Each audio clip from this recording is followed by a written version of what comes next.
That's why Dan has put a microphone in front of me. Got it. Convene this March 16th, 2023 meeting of the Centreville Town Council. We'll start, as usual, with a standing for the Pledge of Allegiance and remain standing for a moment of silence. Pledge allegiance to the flag of the United States of America and to the republic for which it stands, one nation, under God, indivisible, with liberty and justice for all.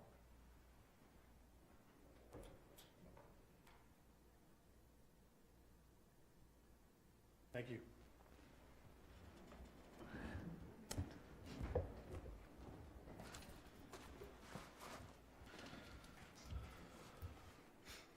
Council should have the minutes from March 2nd, 2023 in their packet. Any changes, or is there a motion to accept as presented? I'll make a motion to accept the meeting minutes from March the 2nd. Second. All right, any discussion?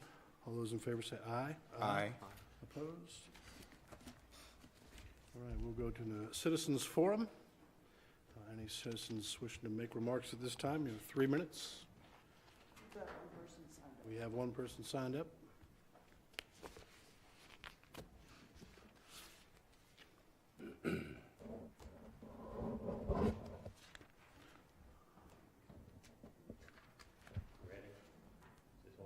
Hello.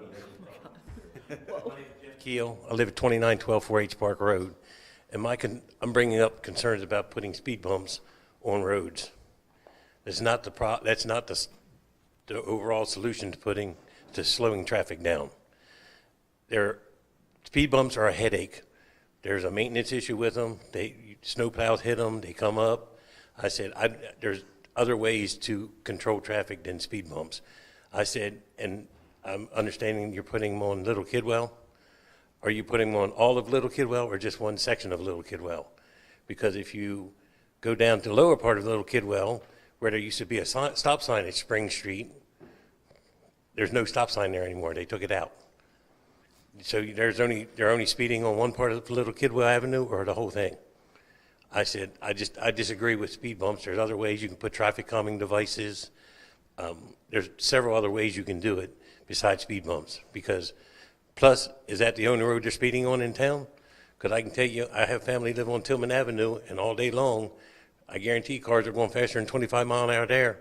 And plus, the average speed on Little Kidwell is 19.2 miles an hour for 4,000 cars.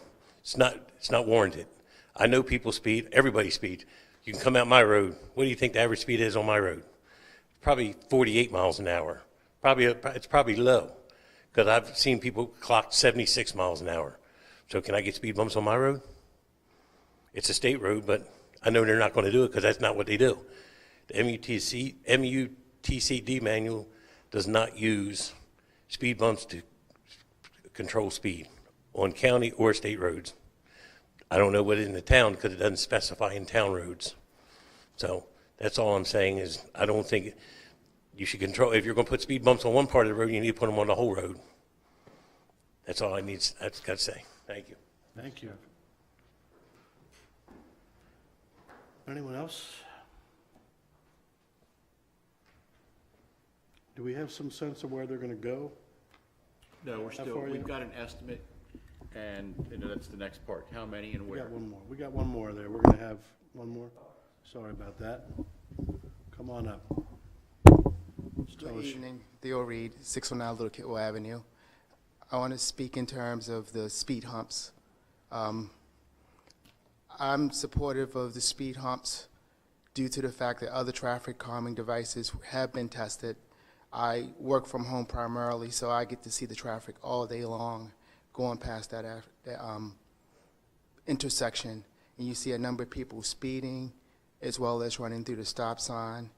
I think speed humps will be effective. Unlike a speed bump, which can be very obtrusive, speed humps are designed and utilized many places to reduce the speed down. I am confident we can be comfortably in the black, and I hate this, but I would like to hire an engineer. And we haven't put that in yet. We can be comfortably in the black. We can reduce our total debt by 15% in a single year. We're moving 2 bonds without raising taxes, and we're still going after the funds with the state and with the federal. Every opportunity we get, we're trying to bring in revenue. And to what I'm hearing from council now, and Carolyn and I actually just discussed this the other day, will be more of a quarterly budget update. So there's something that we don't go, you know, it doesn't look like we're just moving the deck chairs around to kind of, let's pay for this, let's pay for that, that there's a coordinated discussion on the budget through the year.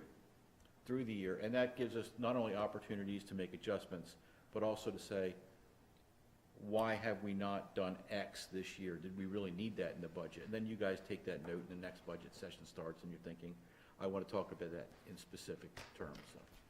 And this conversation is refreshing my memory on a comment I made the last time we went through these workshops, and that is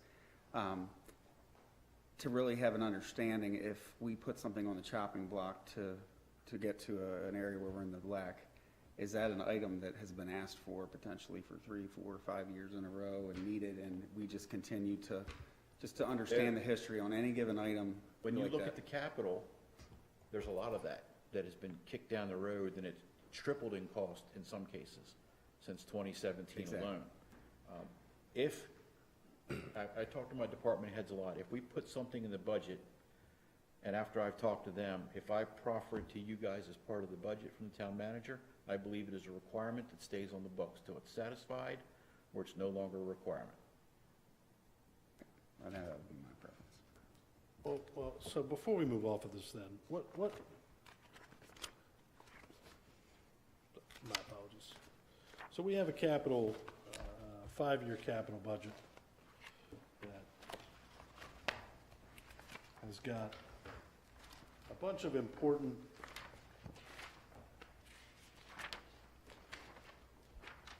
infrastructure projects.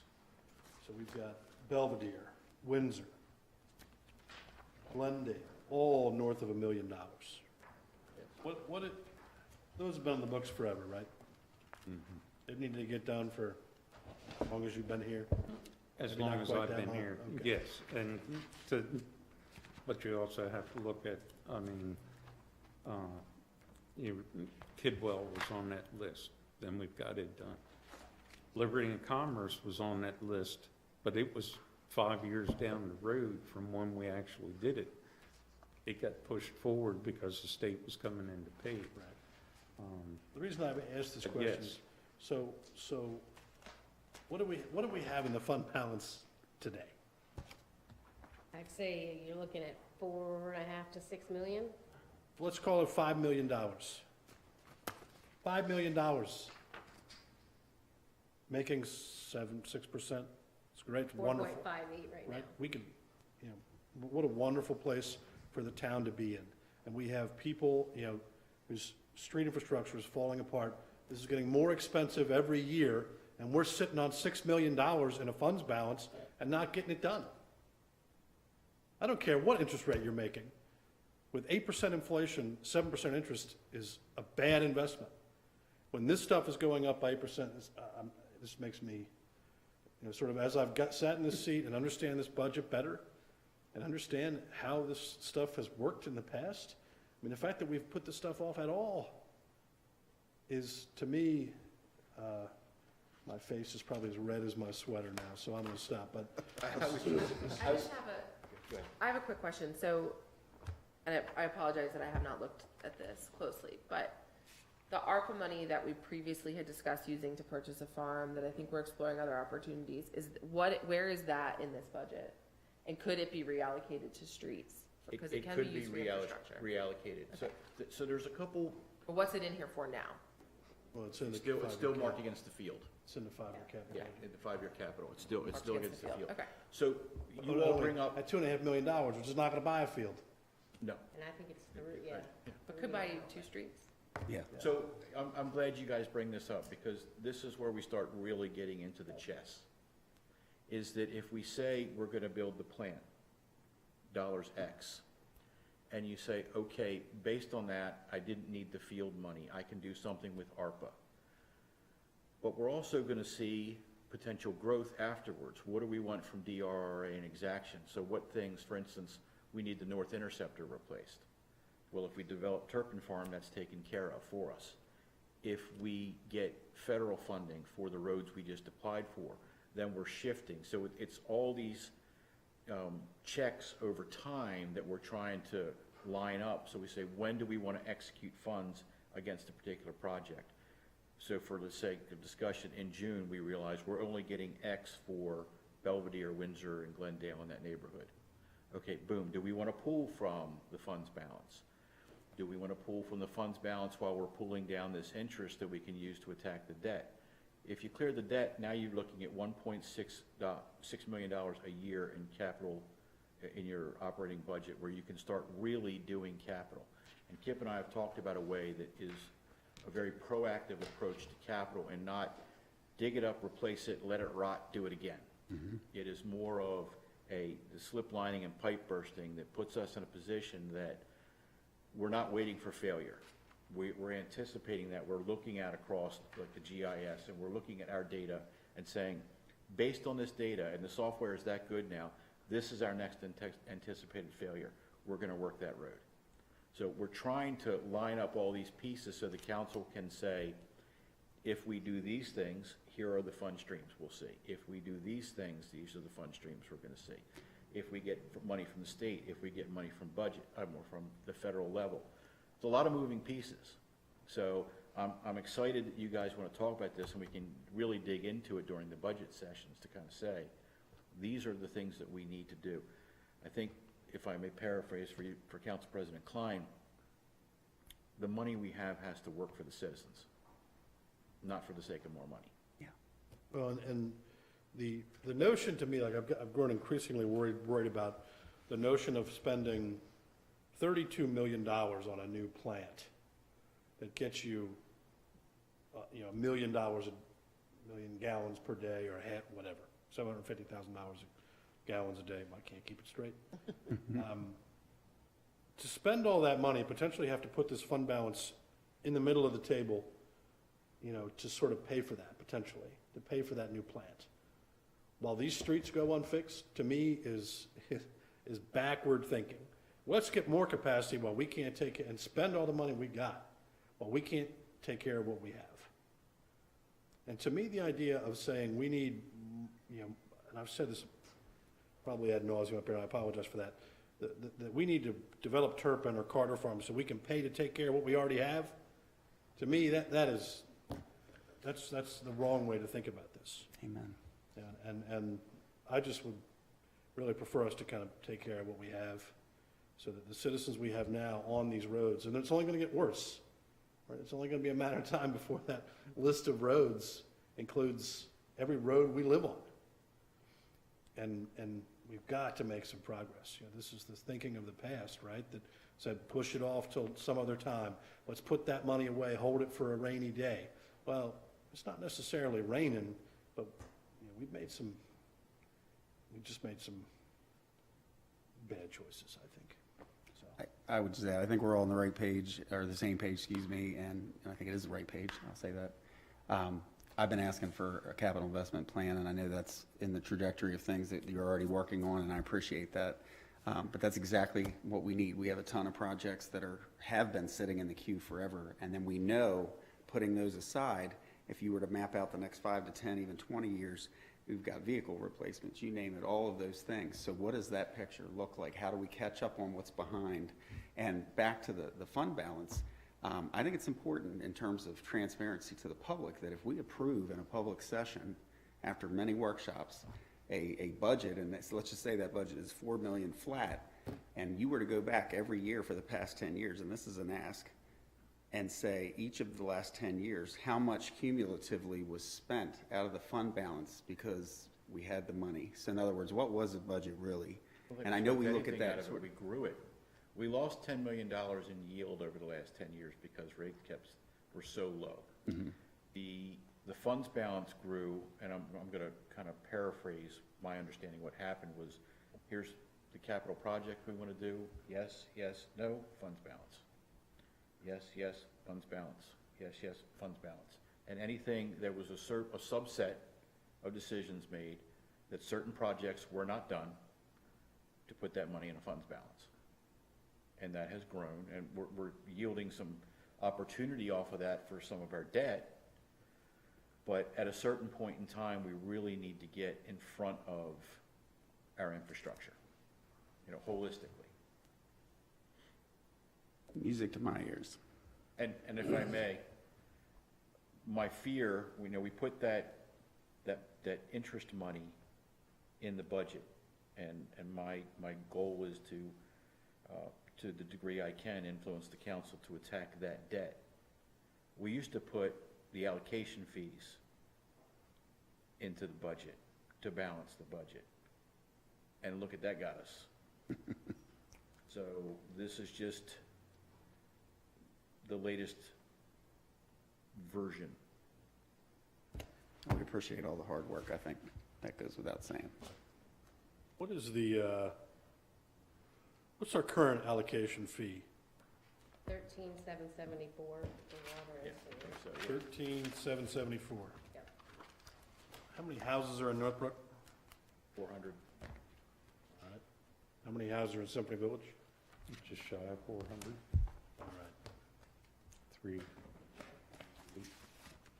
If we would have kept every nickel of every allocation from those developments, 800 units, whatever, I've already forgotten the number you just said, 13,700.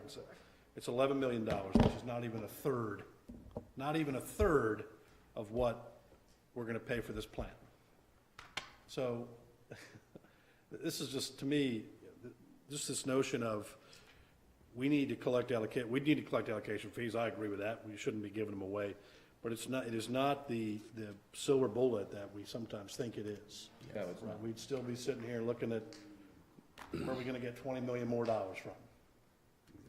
But the other thing is, once you know what you're gonna do with your plant, each time you upgrade, you adjust your allocation Sure. fees.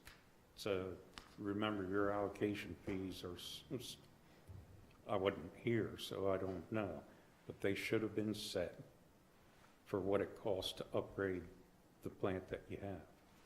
Or if you look at $11 million in 2017, which was when the PER was originally written, had we pulled the trigger on a field then and looked at building the plant then, it may not have cost $30 million. Fair enough. And on that note, we've had this conversation probably 20 times now in the last year alone. Now that we know what we know historically, the next project on the books, not the very next one, but is the 20 years out, the next wastewater treatment facility. So, and I know you're mindful of that, but I just say that to remind everybody that that's important as well. We're in the middle of one, but the other one's already in the queue. Yes, it is. I will make sure I'm out of the queue by then. So, all right. We'll move on to, $100 million project. we'll move on to festivities and beautification. So just a reminder, 5:30 next Thursday, the 23rd, the first work session is here. With bells on. Yes. Thank you. Thank you. Thank you. Festivities and beautification team, Councilmember Johnson. Yeah, I'm going to invite Elaine Studley, one of our team members, to come up and join. This will be a very brief discussion. We do have just a couple slides. Council has a packet that I just handed out before the meeting started.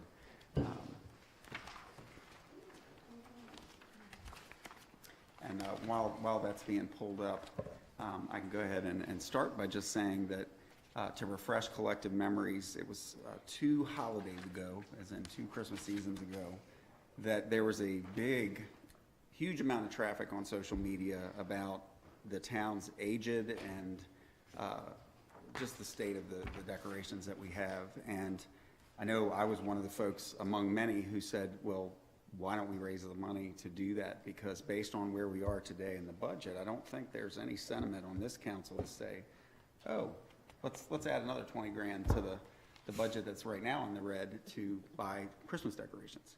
So there has been some momentum around that discussion, and that is what led to the formation of this team. And just to clarify to everybody listening in and here in the room, this is not a town function.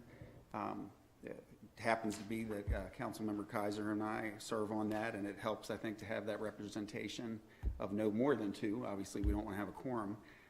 But to be able to help sort of be a barometer as ideas come up, what is sort of within the purview of things that we can support as a town. So pure example of that, of course, is if this team looked at a catalog, and our town manager has provided several of different holiday decorations that we can buy. It's not as simple as this group saying, well, the price tag is 20 grand, let's raise it, and then we're going to hand a box of stuff to our public works folks and expect them to execute. It's not that simple. So it is helpful to have that representation. So the slide, who's flipping those? Do I have it? Do you mind, Elaine, since you guys? What do I do with Yeah, right there. So just very quickly, what we put together was just a quick 5 slides, launch of the team and the purpose. And I don't know why it's like going on just its own. forwarded. There's something going on in the automatic, so this is gonna be real fun. We'll have to talk fast. That's what we're gonna cover, and it's probably gonna go forward, yep. Yep, okay. So big stress points, this group wants to raise funds for sustainability, promote, and if you'll go back, I know this is terrible. No, I don't know why it's doing this, think I know it's just not you. turned it off. Sorry about that. but I'm gonna keep talking while we. There we go. So, Okay. raise funds for sustainability, promote and instigate projects and support, and strengthen existing efforts. I think that's one of the most critical things that we wanted to stress is the idea that this isn't a group to come in and say, we don't think the folks that have been decorating the courtyard for the holidays do a good job and we want to do better. That is not the sentiment. Anytime you do something like this, no good deed goes unpunished, and we've already gotten a little bit of hate mail, like, what are you saying you're gonna? So we've tried to address those on a case-by-case basis. We launched at the beginning of January. Very diverse group of all ages. We had a brainstorming session, and we agreed we want to support and strengthen First Friday, Centreville fireworks and holiday decorations. Those are the brainstorming results. Elaine, you are the best. And anybody at home that has epilepsy is I did probably. not come here for thumb exercise, you know. So we did a brainstorming exercise for both beautification and I think there's something in the slide deck that's doing this, Yeah, like an automatic. it's on auto advance, probably. That's Are you okay, able it's to just fine. like back out of it to where? Can you do that? Yeah. Yeah, so, okay. Yeah, thank you. I apologize for everybody that's, I mean, the good news is you saw the whole briefing in less than 2 minutes. So, for those of us that are speed readers, you're good and you can just bow out right now. There is a We'll move on to reports of boards and commissions. there is a PDF version of the PowerPoint if you wanted to switch to that one. That probably I does mean, not have the I feel automatic. like you mostly covered it. I did, so, but real quick, we'll wrap it up by just saying, if you can go to, I think it was the 4th slide, excuse me. There it is. So what this group did was did a brain dump under the area of beautification you see on the top left, and then on the bottom right, festivities. So everybody just threw out ideas with the explicit understanding that some of the things might be crazy, they might not be practical, but the goal was to just be creative. And then everybody used stickers to vote on the ones that they felt strongest about. And so what you see there is just some sample ideas that came out, and then the top vote getting item was Blooms Across America under beautification, and really starting to do more and more at Millstream Park and under festivities. So it doesn't mean the other ideas aren't important, but we said let's just start with one in each area. We can go to the next slide. And Elaine, please jump in at any point. We're still trying to get some co-leaders for the Millstream Park events area of focus. But the goals for that group really are to strengthen and support existing efforts. I've already talked about that. So this group wants to start attending the Parks Board meetings and understanding what their needs are. And if one of the things that came up was the Parks Board could use some more members. So this is probably the perfect group to help provide some of those applicants. Facilitate and instigate new initiatives and improve perceptions of the park. One of the things that rattled one of our team members was there was considerable conversation, and this is important to note, to this council and to those listening in at home, that the majority of the people in the room at this team meeting felt that the park was unsafe and that we had a significant issue with criminal activity there. Well, we check in with the police chief and others and the Parks Board, and that's not reality. So one of the things that I think, interestingly enough, is a benefit of this very group is the idea that we want to try to instigate more and more things down there. And by having more and more events that we're attending, I think it sends the message to the community that it is a safe park. And the crime stats, you know, speak for It's themselves. a very safe, I mean, my children played there today. It's a very safe park. Do you want to add anything, Elaine, just while we're on that particular slide? Yeah, absolutely. From the perspective of Queen Anne's County Legacy Foundation, we think this should be citizen-driven, citizen-funded. You might have to slide closer to the mic. It should be citizen-driven, citizen-funded, but the governance should come from it from here. So Queen Anne's County Legacy Foundation, over the last 3 years and throughout COVID, we've watched our dollars very, very carefully, and we're going to continue to do that. We are willing to contribute and support, but so long as this is citizen-driven and doesn't hit our coffers. I love the fact that we have gotten our budget under control. I'm very proud of the fact that you guys have done that. I'd like to keep that going. We have started at the edges of town. That does interest us because I think that any great realtor will tell you that the first impression is significant, and the two ends of town need, it's that I don't feel that, I go there with my dog all the time. I don't have a problem with Mill Street. I'm a New Yorker. Mill Street does not It's scare going me. to take a lot more than that. But I do feel that when you drive into town, Millstream does not speak well for the gorgeous, amazing town that we are. And that's true of the other end. So there's probably inexpensive, cost-effective ways to take care of that. And the citizens should be raising the funds to do that. That's how many of the local towns did it. And so we endorse and support that. We are still cautious in opening. We have not felt that there was any justification for appeals on our part during COVID because we were not running events. So we will probably do that, start to do that this year, begin to reintroduce some historic branding and bring tours back into the town. But again, with abundance of caution, we'll keep you up on what we're working on. And I would just add to the comments that Elaine has provided that the Legacy Foundation, while it's not the official funder of the festivities and beautification team, with its microgrants program that will be implemented over the next several months, there's an opportunity for us as the team members in this group to apply for different projects. There's probably an opportunity, I hear there's a funding gap right now for the farmer's market position. Yep. That might be an appropriate thing to fill. But at any rate, back to Millstream real quick, the objectives. So we talked about supporting the Parks Board, promoting safety. Folks in this room, or in the room that we did this discussion, really felt strongly about having improvements such as bathrooms. And getting back to some of the things that I remember as somebody that grew up in this town, music in the park, just whatever we can do. There's a lot of things that are very cost effective and, you know, minimal impact, doesn't require a whole lot of effort from the town. And as we do events like this, we want to make sure we have plenty of volunteers, so it's not, oh, by the way, Kip Matthews, we're going to have your team pick up all the trash the next day. That's not what I think this group is looking to do. We want it to be sustainable and sort of all in. And then strengthening efforts like the Lions Club Easter egg hunt that's coming up, which we'll talk about in a few other slides. If you move on to Centreville and Bloom, the next slide. So for the beautification end of things, modeling an effort after the National America in Bloom initiative, you see kind of a description there, national program. The leaders of that project, we do have two co-leaders, are Wendy Hobart and Scott Eggert. Goals, obviously, to simply beautify the town, and the objectives are to go ahead and join that national program so that you can receive some guidance, resources. There might be some funding opportunities there. And then to immediately implement 2 to 3 realistic projects over the next year, some low-hanging fruit kind of things, and then develop a long-term program for the next several years. And so they talked about hanging baskets. Elaine, what else am I missing?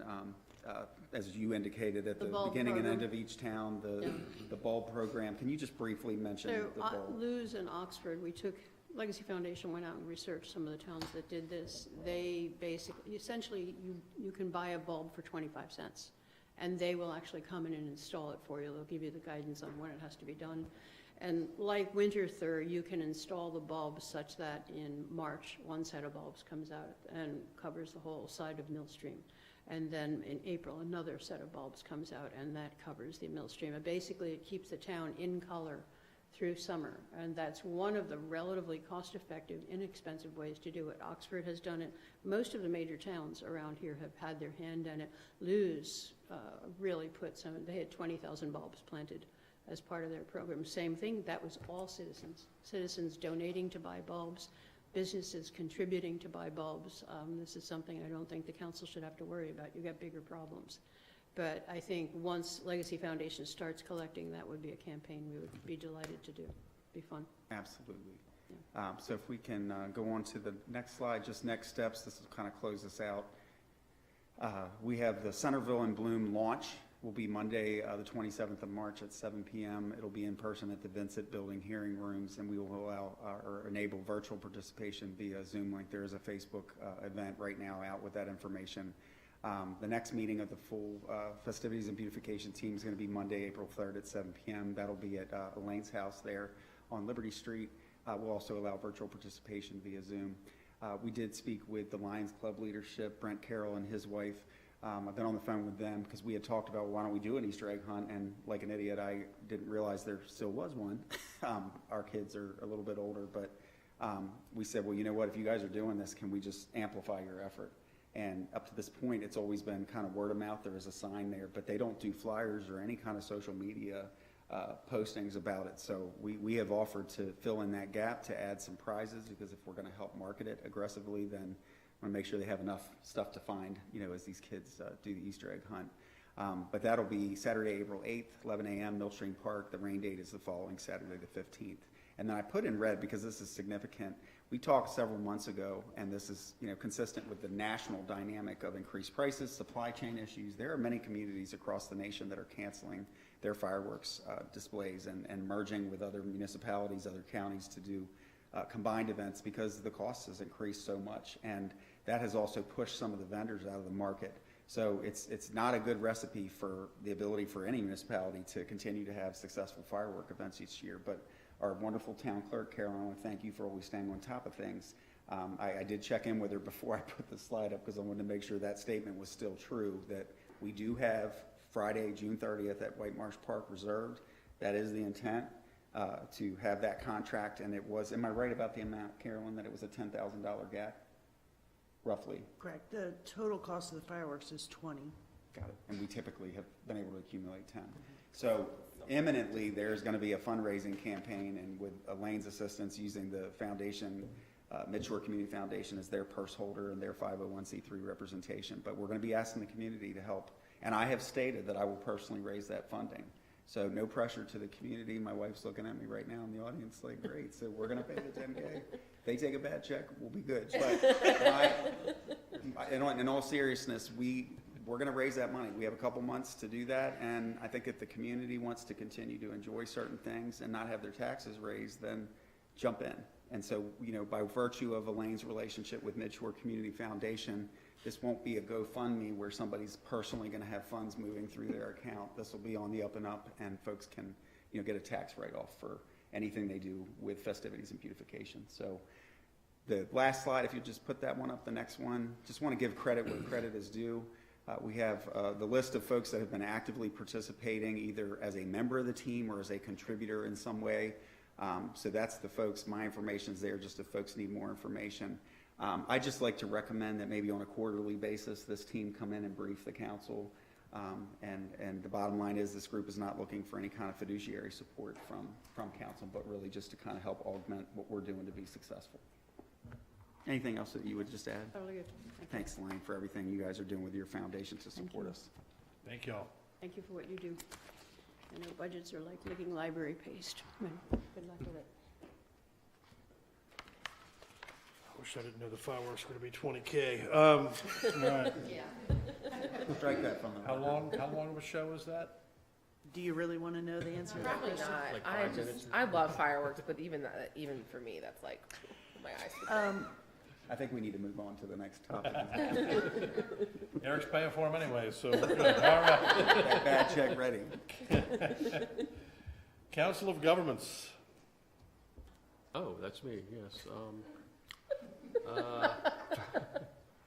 We had a discussion about the tax differential. It looks like it'll be, for us, it'll be the same as last year. I mean, the amount that the county's providing is increased 4%, but then our tax base is increased about the same amount, so it all works out about the same for all the municipalities. The county is concerned about the costs of school expenses. They talk about a figure of about $9,000 per student. They expect that to increase because right now the Kerwin funds expenses are subsidized somewhat by the state, and that will go away. I can't remember how many more years that'll be, but they seem to think that some of that could be funded through the APFO, which I don't completely understand, since that's really for capital expenses, and they're talking about operating expenses increasing. So the idea is that the council of government's going to put together a committee, like they did for the tax set-off discussions, and then so we can have a discussion with the county, try to work something out. So they don't. If you've looked at their APFO ordinance, it's rather intense. Let's put it that way. That exempts the towns. Yes, right. So is the vision to include the towns? Yes, that's kind of what they're leaning towards. So. And just for people, it's adequate public facilities, right? Oh yes, I'm sorry. Yep. Yes. And yeah, because we already pay an impact fee for schools, so trying to understand what's the difference between that and adequate public facilities ordinances, kind of. Well, part of that is emergency services, police and emergency services, so. Right. You shouldn't be paying a county APFO if the town is providing at least. Right, but they're just talking about for schools, so, right. Interesting. I assume you're on it. You have it well in hand, whatever. The other thing that was mentioned is the sheriff's office is concerned about people climbing on the granite wall in front of the new courthouse, I guess, during the Christmas Drake parade? Maryland, during Drake Maryland Day, I guess they're Oh. concerned about Say that. for So they're hoping that we will keep an eye on that. So I don't seem to remember that happening last year, but I know they reached out after the holiday parade. yeah, so that's different, yeah. And Mill Stream Park is safe, but we have a lot of granite climbers within the town of Centreville. yeah, we don't need a climbing wall. Okay. Okay, and our next meeting will be in May in either Sudlersville or Barkley. Wonderful. Economic development. So as everyone is aware, our Centreville Economic Development Authority, CETA, was strategically paused. And as we continue to kind of muddle through what does economic development look like in the future, most of you are aware I've continued to host what have been more informal fireside chats. Well, we have a big one that we are now going to be scheduling. We're trying to get QACTV to cover it. And I'd really like to invite the entire council to either participate on the panel, and maybe one or two reps of the council to be on the panel discussion, but everybody to attend, and especially the community. The topic is going to be the town of Centreville in 5 years. And the panelists right now that I've talked to would be Davis Emery. I just met with him today. And just ask some interesting questions. You know, what does the business park look like? What are the opportunities? Just really keep the discussion going. Heather Tonelli from the county's economic development will be on the panel and kind of talking about the opportunities for us to really strengthen our partnership at the county level and using the resources of the county's economic development program. So I know Chip and I have talked about the potential to sort of generate a formal liaison position to the county's Economic Development Commission, the EDC. And so Heather and I spoke about that briefly today. And while it's something that's not her decision to execute, there is a vacancy on the board right now. Pat Fox, who of course is a vocal member of our community on the Planning Commission and with a background in economic development, is going to be applying for that vacancy. So there's some things we're doing sort of beyond this formal CETA thing that's been hibernating.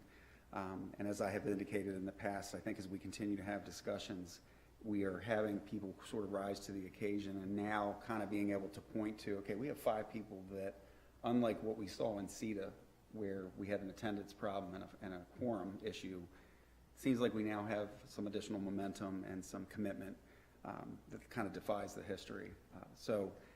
As I have stated up to this point, I would like to come back at some point soon and say, here's the recommendation of some of the folks that have kind of been working on this on the sidelines, and maybe take it to a level of some sort of action on the part of the council. Do we want to reignite something like CETA, or do we look at something that's privatized? There's so many models, and this is the last thing I'll say on this, is just I'm looking at models out of like Easton, where they have their foundation that started with a $10,000 grant, and now it's all privatized.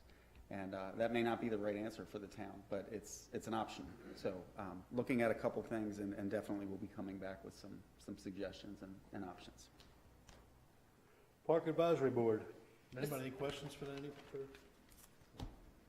Just a couple things for parks. I unfortunately missed the parks meeting because I'm traveling a lot for work right now with it being legislative session everywhere, but town staff was great to get me minutes pretty quickly so I could share a couple updates with you guys.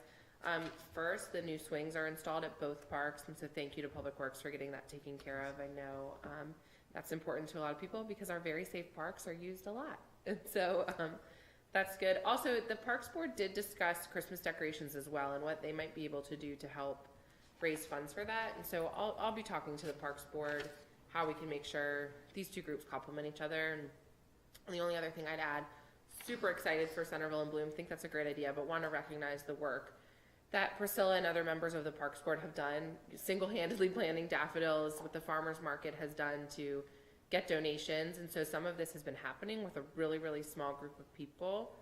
And so love seeing the new energy around it, but just want to make sure that we're thanking the people that have been sort of plugging along without much help for a while. Absolutely. The Planning Commission met last night. They meet every 2 weeks. They continue to grapple with the community plan, the 10-year community plan rewrite. They had 2 public hearings back in February on the plan, and I think the sort of inspiration from those hearings and from some conversations on the Planning Commission was to kind of reopen the plan a little bit and make somewhat substantial changes to a number of pieces. And so what they've done last night by consensus was reopened essentially the plan for public comment, pending the scheduling of yet another public hearing, which I did encourage them to sort of do as quickly as possible. Not that they need to rush by any stretch of the imagination. They should take their time and get it right, because this is an important document. But that comment period is open. So we need to get that plan, and it's changing it's changing week to week as they make changes, as we wordsmith by committee, which everyone should come join and participate in. It's a lot of fun. We were here until 10 o'clock last night. We got to figure out a way to get those changes up on the website so people can see them. And I don't know what the plan for that is, but we've opened up the comment period, but we probably don't have the new changes up on the screen. Up on the web, whatever. The other thing I'll talk about is the new Board of Education building, which is across the street from sort of the high school. It's in front of the YMCA. There's a kind of a wonky looking lot there between Vincent and 304 Roosburg Road there. They've got a sort of site plan that they're working through, some elevations and design. A pretty funky looking building, if I may say so myself. It is in keeping with the vernacular of the Vincent building and the YMCA. I think that's a fair way of saying, of describing what they're doing. The Planning Commission a few months ago, I think, really sort of reacted coolly to the plan and encouraged them to maybe use some brick to take their cues from some of the more historic buildings. They have done that. I think they've sort of brought forward a much better looking building generally. And I think they're going to move forward with some additional changes, but that process continues to move forward. They've got you can't have an institutional building in the commercial zone in Centreville without a special exception from the Zoning Board of Appeals, which they have now. So they are moving forward. New school board on Roosburg Road, Vincent. So 2025. Can you remind us if they already had a reservation of EDUs for the new facility? I believe that's the case, They right? do. So for anybody out there worrying that, oh my gosh, how are we going to do it? We're good. Yep. Any questions about the Planning Commission? Town Manager? So I'll go back and touch on MML. The invitations have come out for the summer conference. the agenda is still being scripted. I was attempting to look at that today. The reason I wanted to look at it is I wanted to see if the council wanted to engage MML in the coming legislative session to see about their support for water reuse type efforts, such as what Westminster's just done, as we move forward with the technologies we're looking at to see if we can add them to our arsenal of folks trying to influence Annapolis. So I'll let you all think on that and get back to me on that, and I'll dive into the rest of my notes. For anybody watching the news lately, there's a lot of talk about a bank failing out in California. That was a niche bank. But for the record, all of our monies are FDIC insured. So I want everybody that might be wondering about that, we're good to go. I've mentioned a couple times looking at town properties, and we've kind of gone through the list of what we have available to us, and there's two that I think might be worth considering for sale. One is the parking lot over here on Water Street and Liberty, and the other is the Pennsylvania Avenue lot. There's a PWA that's a bit lagging on that for parking we can look into, but that's something for council to think of if they'd like us to delve deeper into those options.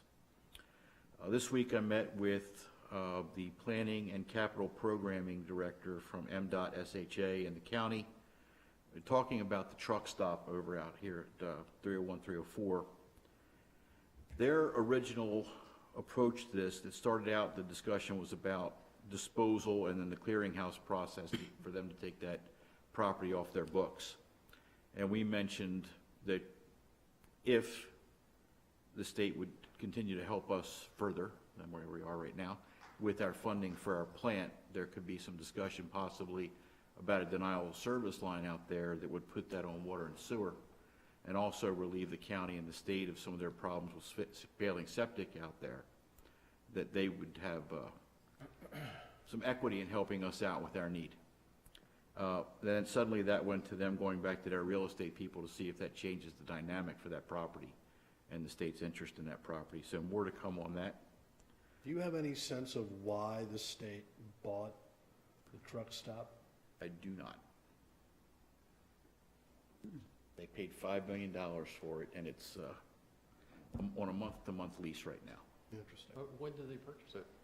Wow, it's been a year. Yeah, it's been a Just couple a year. years. Okay, Yeah. so it wasn't related to the intersection? No, no. I think it was part of the land purchase around that.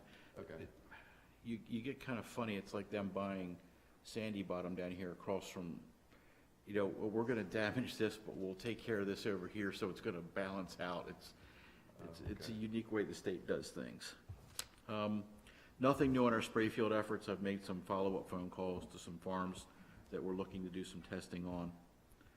The speed hump, talked about mostly already.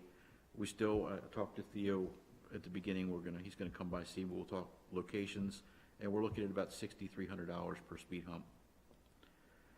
The draft ordinance I mentioned to Ashley, or Councilmember Kaiser, Council Vice President Kaiser, the draft ordinance for the code enforcement changes, got that from Sharon. I'm gonna pass that on, and we can look through that and see when that is gonna be ready for her sponsorship and formal adoption by the council. Interesting point, I was asked about this week during a meeting with Council Vice President and President. This year so far, we have had 55 building permits requested, and that's mirrored by occupancy permits once those are completed. Last year, we had a total of 196 permits pulled and 120 building permits, and then we've had another 14 HVAC type permits pulled. Far and away, the most popular permit is roof replacement. Right now, Symphony Village is keeping, a lot of people in business. On the state budget, the ops budget should be passed tomorrow, and I think most of the stuff is out of the Senate committees, and there's an anticipation of the capital budget by the end of next week. Revenue for FY24 is markedly lower than the anticipated number. The General Assembly and the governor are looking to cut $500 million. The focus is first going to be on policies that add to structural deficit, and then they're going to look at the ops and pay-go probably as the next level. We are cautiously optimistic that as we're bonded capital, that our request is gonna stay in the budget, and we're working on that diligently. Pending your questions, that's all I have this evening. I do just have a quick one, and that is, since you did mention the Sandy Bottom lot there by Sitco. Yep. We've talked intermittently about how it wouldn't hurt our feelings as a council to have that property, not that we're interested in buying it for a whole lot, but do we have a feel yet for whether the state highway folks would be up for that conversation? They would be, Well, we've gotten kind of, I had a phone call with them, Oh, if you don't mind. with a whole mess of people. I was a little overwhelmed by how many people they had on the line. It was state highway, it was MDE, DNR. Oh. Yep, and so they have to get an appraisal for it. I think that appraisal is in process.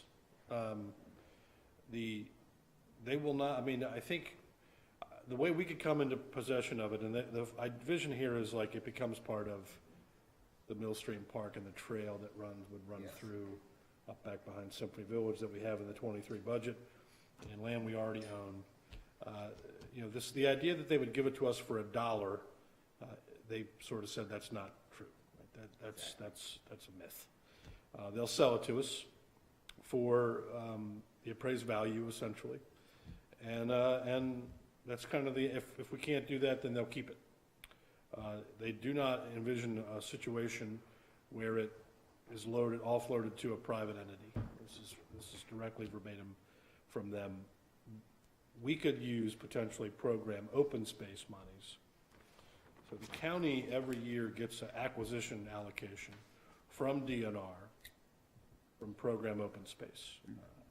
And they get an acquisition pot of money and a maintenance pot of money. And we could potentially ask for the county, I think we should ask for the county, to use some of their POS allocation to help us buy the property, and then have DNR come in with a program open space stateside grant to pay the rest, and we come to acquire the whole property. This same thing is happening in Easton right now. 200-acre park was just approved by the Board of Public Works yesterday on Oxford Road. The county contributed $100,000. The town contributed Easton contributed $100,000. DNR made up all the rest. It's a $5 million project. So everybody said if we were going through that process, State Highway and MDE and DNR would work with us to make that happen. They would be patient with us. I Very think the intriguing. next step is probably to approach the county and see if they'd be willing to submit a POS application with us. I'm sorry, That's okay. the $100,000 Talbot County, I want to be really clear about this, that Talbot County put into this project on Oxford Road is not it's not Talbot County taxpayer revenue. It's allocation from program open space, which is funded through recordation taxes for every real estate transaction. So just since we're on the topic, not that we need a formal vote or anything, we're not taking action, but just out of curiosity, are there any other council members that are sort of in favor of this conversation continuing or against it? We sent them a letter already. Okay, so Yeah, we're. I'm totally in favor of moving. Before Dan and Jim got elected, we Yeah. sent a It five. was a while ago now. yeah. Yeah, Right. saying we wanted it. We wanted it for For $1 $1 back then, yeah. I mean, I still want it for $1, I got the but. dollar. Our understanding is it's also deed restricted, so Yeah. somebody couldn't sweep in and suddenly put an apartment complex there. Yeah, and that's why they're not gonna just hand it off either. It's supposed to have stormwater work done. Okay. And there is also, people may not know this, but the way the state spends state revolving fund, clean water revolving fund monies, you can use those monies toward stormwater projects. So potentially, we could be talking to MDE about some what they call green infrastructure, because we do have a stormwater problem coming down Commerce there. That's actually, There were actually plans drafted at some time. yeah, for we that. have plans in hand. Yeah. Including really good ones and then kind of cheaper ones. Yes, I Do we want to go through the department heads, given the, think we need to this evening. okay, perfect. Is there another citizens forum? So anybody that wants to share their piece, by all means. All right, we'll let the record show that there isn't any. Councilperson Worth for Council Roundtable. I have nothing to add. Councilperson Johnson. Just briefly to say that I really appreciate everybody's thoughts and prayers during some pretty significant health issues that I now know are really attributed to my military service and exposures in Afghanistan. So the good news is I sort of know what I'm dealing with, and getting the right amount of medical support, and just the prayers and thoughts were heartfelt from the staff, the community. And then while that was something positive, I'm probably gonna make one of my our fellow council members angry with this one, but I'm gonna drop this bomb tonight. So at the next meeting, I plan on starting a discussion with this council support about the signage ordinance. And the good news is we all get along very well up here. And see, I can't follow the rules. Council Vice President Kaiser, excuse me, has made it very clear that she is diametrically opposed and will I told fight you me. I've come around a little bit on the sign, so. Oh, well, I am pleasantly surprised. So just know that I have some ideas that I would like to at least begin in a discussion, and then depending what we may or may not have consensus around, we'll probably be sponsoring a modification to our current ordinance for consideration. So I will not be here next meeting. That will go to the planning commission, just so you know. yes, We spent inordinate sums of time on the one that we have now. And I believe Dan, Councilperson Chuck Worth. Councilmember Worth will not be at the April 6th as well, correct? That's correct. Yeah. Is Oh. Councilmember Is that our next Beecham meeting? coming? Is that our next meeting? Is it? We have a list over at Town Hall. Yeah, I'll be I have- here. We'll see I if have we them have all. April Work 6th. session. Right now, there's no quorum issues, because when everybody was Okay. sending Yeah. things, I thought, oh, I better get this. I know. Write 'em rough all time of down. year. Vice President, is that, you good? yes. Vice President Kaiser.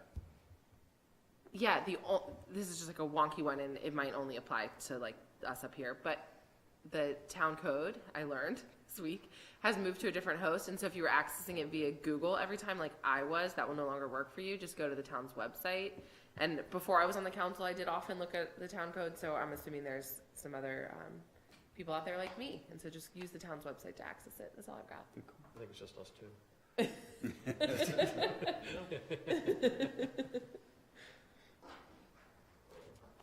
I'm curious, the councils, I'd like to make a new policy. We have no policy about the way that the town pays for council members to travel or to do things as part of this job. And I know we've got council members that have gone to MML that are going this year to Maryland Municipal League's convention. I'd like to sort of take the council's temperature on creating a reimbursement policy rather than the town footing the bill in advance for council travel. So if you're gonna travel on the town's business, none of the funds come up front. You have to reimburse them with receipts. Are people generally okay with that kind of a policy? It's fine. Okay. Well, Carolyn, then we'll draft it up as we Would suggested. that include the registration fee? I think it should, I think it should. Okay. I'm kind of thinking the way the federal government worked, that, that part would be taken care of by a different pot of money, really. It's not really travel. So. We just want to make sure people are going. Right? Yeah. So in some cases, Oh, we yeah. have been able to move those registrations around, but Okay. in some cases, we might not if the deadline gets too close. So All right.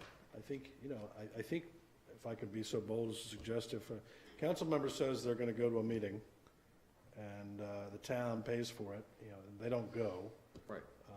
they should probably pay the town back. Oh, yeah. And if you pay for it out of your own pocket and don't go, you don't can't get submit that to the town for reimbursement. Right. That makes sense. Okay, we'll draft it up. Is there a motion to adjourn? Motion to adjourn. Second? Thank you all.